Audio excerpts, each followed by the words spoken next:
Hello everyone. आज से हम अपने एक नई सीरीज संपूर्ण प्राचीन भारतीय इतिहास एमसीक्यू सीरीज को स्टार्ट कर रहे हैं। और सबसे पहले हम ये देख लेते हैं कि इसके अंतर्गत हम कौन कौन से टॉपिक को कवर करेंगे।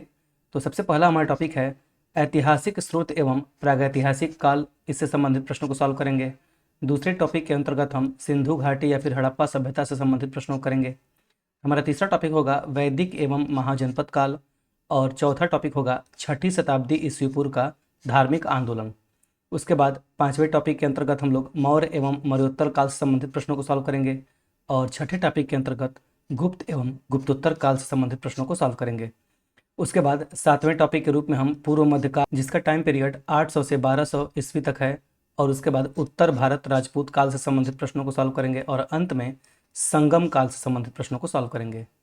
इन 8 टॉपिक के माध्यम से हम पूरे प्राचीन भारतीय इतिहास को समाप्त करेंगे। और इसमें लगभग सभी महत्वपूर्ण और एग्ज़ाम ओरिएंटेड प्रश्नों को शामिल किया गया है, जो कि प्रायः किसी न किसी एग्ज़ाम में पूछे गए हैं या फिर पूछे जा सकते हैं।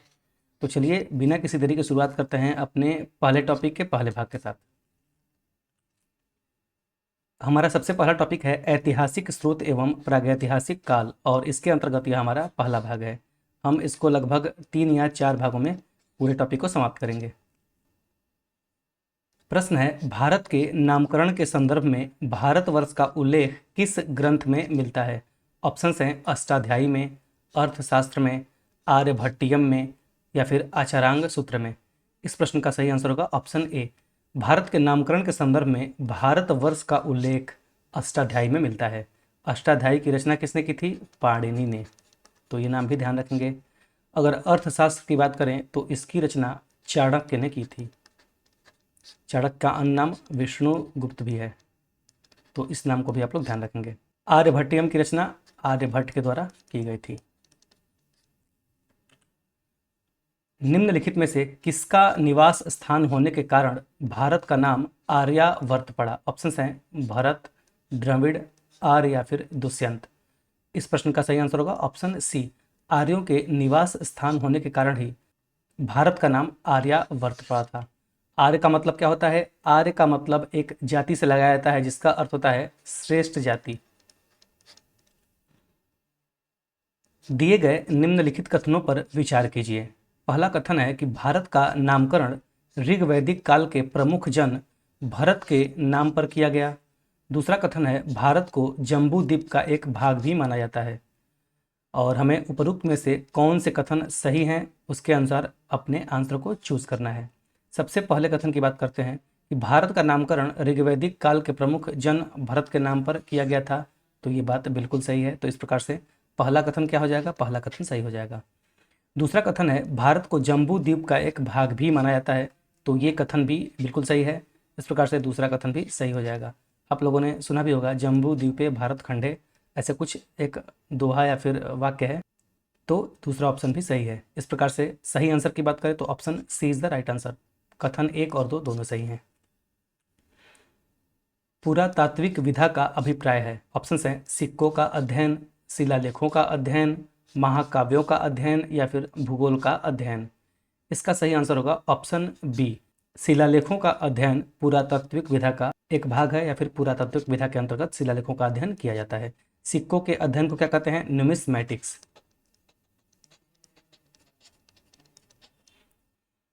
निम्नलिखित में से कौन सा एक सुमेलित नहीं है? हमको नेगेटिव वाला ऑप्शन चूज करना है। अभिलेख और इधर शासक का नाम दिया गया है। सबसे पहले हाथी गुम्फा अभिलेख खारवेल, देवपाड़ा अभिलेख यशोधर्मन, प्रयाग प्रशस्ति अभिलेख समुद्रगुप्त और नासिक अभिलेख गौतमीपुत्र सातकर्णी। सबसे पहला ऑप्शन है कि हाथी गुम्फा अभिलेख को कलिंग नरेश खारवेल ने लिखवाया था। तो ये बात बिल्कुल सही है। तो पहला क्या है? मैच है। दूसरा है देवपाड़ा अभिलेख यशोधर्मन। तो ये सही मैच नहीं है, क्योंकि देवपाड़ा अभिलेख जो है वह विजयसेन का है। तो इस प्रकार से दूसरा ऑप्शन सही नहीं है और हमको सही नहीं वाला ही चूज करना है। बाकी प्रयाग प्रशस्ति अभिलेख समुद्रगुप्त के शासनकाल का है और नासिक अभिलेख गौतमीपुत्र सातकर्णी के काल का है। दिए गए निम्नलिखित कथनों पर विचार कीजिए। पहला कथन है प्रारंभिक अभिलेख शिलाओं, स्तंभों, ताम्रपत्रों, दीवारों, मुद्राओं पर खुदे हुए मिले हैं। दूसरा कथन है सबसे प्राचीन अभिलेखों में मध्य एशिया के बोगज कोई से प्राप्त अभिलेख हैं।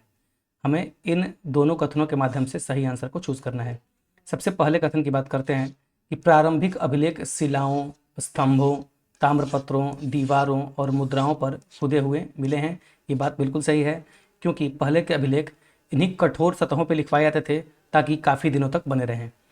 दूसरा कथन है सबसे प्राचीन अभिलेख में मध्य एशिया के बोगज कोई से प्राप्त अभिलेख हैं। तो ये बात भी बिल्कुल सही है, मध्य एशिया के बोगज कोई से प्राप्त अभिलेख प्राचीनतम है और यहाँ से 4 हिंदू देवताओं का भी वर्णन मिला है।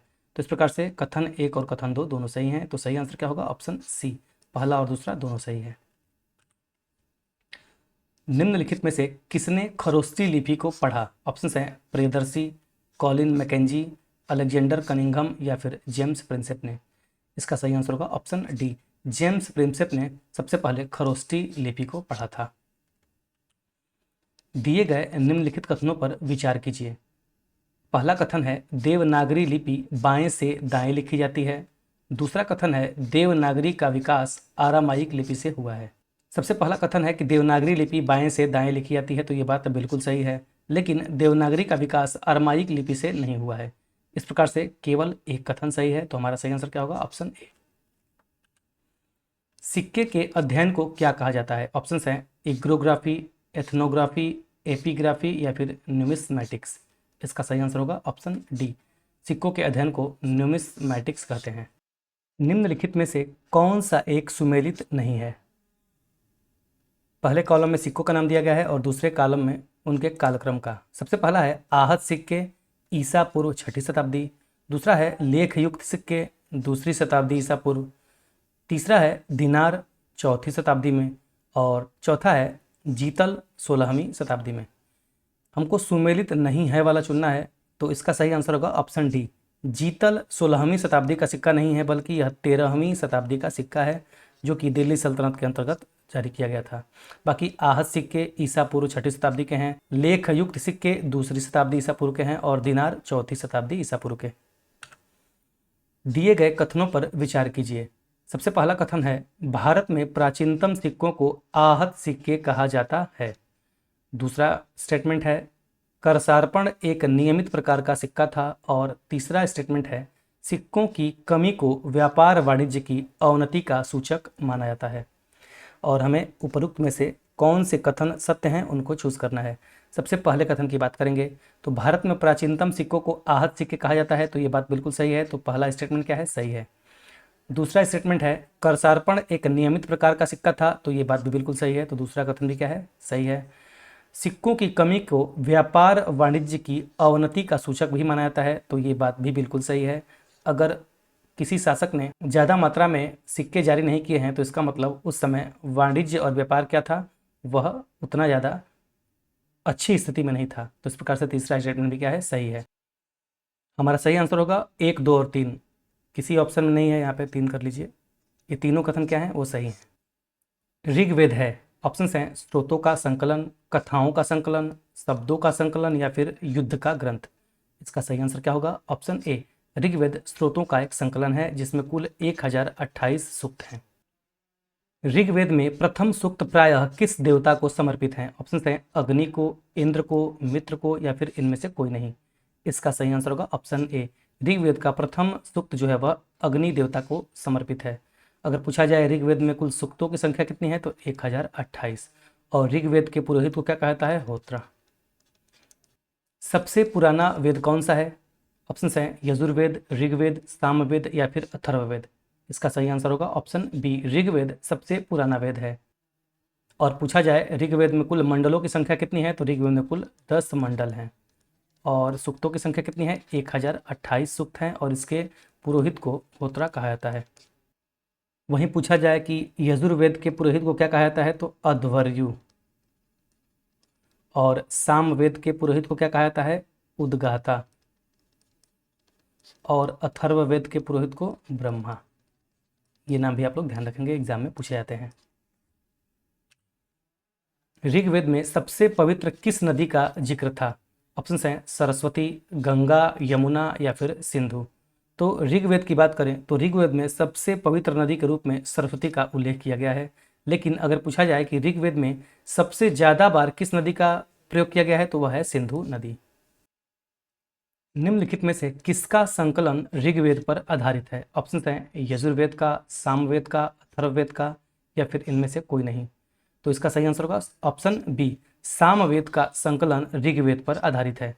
और एक बात सामवेद के बारे में कि इसको भारतीय संगीत का जनक भी कहा जाता है। शास्त्रीय संगीत के सिद्धांत की विवेचना की गई है। ऑप्शन हैं ऋग्वेद में, अथर्ववेद में, यजुर्वेद में, या फिर सामवेद में। इसका सही आंसर होगा ऑप्शन डी, सामवेद में शास्त्रीय संगीत के सिद्धांत की विवेचना की गई है और इसे भारतीय संगीत का जनक भी कहा जाता है। और सामवेद के पुरोहित को उद्गाता कहते हैं। ये नाम भी आप लोग ध्यान रखेंगे। दिए गए कथनों पर विचार कीजिए। ऑप्शन हैं सामवेद भारतीय संगीत शास्त्र पर प्राचीनतम पुस्तक है, और दूसरा कथन है सामवेद का प्रधान दृष्टा वेदव्यास के शिष्य जैमिनी को माना जाता है। हमें सही कथन को चुनना है। सबसे पहला कथन है कि सामवेद भारतीय संगीत शास्त्र पर प्राचीनतम पुस्तक है, बिल्कुल सही बात है। तो पहला स्टेटमेंट क्या होगा? सही होगा। दूसरा है कि सामवेद का प्रधान दृष्टा वेदव्यास के शिष्य जैमिनी को माना जाता है, तो ये स्टेटमेंट भी सही है। इस प्रकार से सही आंसर क्या होगा? ऑप्शन सी, पहला और दूसरा दोनों स्टेटमेंट सही हैं। शुक्ल यजुर्वेद एवं कृष्ण यजुर्वेद का संबंध किस वेद से है? ऑप्शन हैं ऋग्वेद से, अथर्ववेद से, यजुर्वेद से, या फिर सामवेद से। इसका सही आंसर होगा ऑप्शन सी, शुक्ल यजुर्वेद और कृष्ण यजुर्वेद यजुर्वेद से संबंधित हैं। दिए गए कथनों पर विचार कीजिए। पहला कथन है यजुर्वेद में कुल 40 मंडल हैं। दूसरा कथन है शुक्ल यजुर्वेद में वाजसनेयी संहिता संबंध है। तीसरा कथन है यजुर्वेद में रत्नियों की चर्चा है। सबसे पहला कथन है यजुर्वेद में कुल 40 मंडल है, बात बिल्कुल सही है। दूसरा स्टेटमेंट है शुक्ल यजुर्वेद में वाजसनेयी संहिता संबंध है, ये बात भी बिल्कुल सही है। और तीसरा स्टेटमेंट है यजुर्वेद में रत्नियों की चर्चा है, तो ये स्टेटमेंट भी सही है। इस प्रकार से हमारा सही आंसर क्या होगा? ऑप्शन सी, 1, 2 और 3 तीनों सही हैं।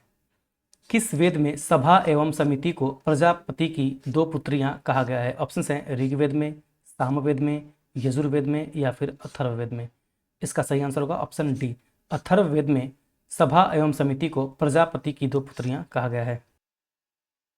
किस वेद में सभा को नरिष्ट अर्थात सामूहिक वाद विवाद या अनुल्लंघनीय कहा गया है? ऑप्शन हैं ऋग्वेद में, यजुर्वेद में, सामवेद में, या फिर अथर्ववेद में। इसका सही आंसर होगा ऑप्शन डी, अथर्ववेद में सभा को नरिष्ट अर्थात सामूहिक वाद विवाद या अनुल्लंघनीय कहा गया है। त्रयी यहाँ पे नाम होगा, त्रयी नाम है। ऑप्शन हैं 3 वेदों का, शिक्षा, स्वास्थ्य व युद्ध का, हिंदू धर्म के 3 देवताओं का, या फिर 3 मौसमों का। इसका सही आंसर होगा ऑप्शन ए, 3 वेदों को त्रयी के नाम से जाना जाता है। और इसमें शामिल वेद कौन कौन से हैं? ऋग्वेद, यजुर्वेद और सामवेद।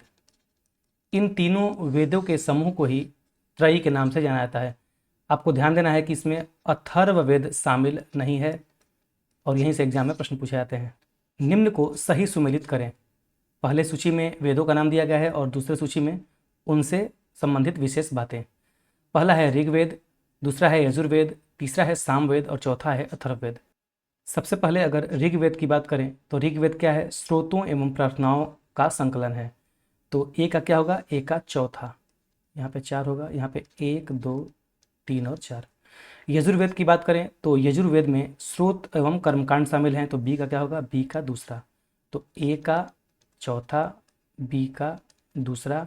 बात करें सामवेद की तो यह क्या है? संगीतमय स्रोत है, तो सी का पहला और डी का अथर्ववेद। अथर्ववेद में तंत्र मंत्र एवं वशीकरण संबंधित चीज़ें दी गई हैं, तो डी का क्या होगा? तीसरा।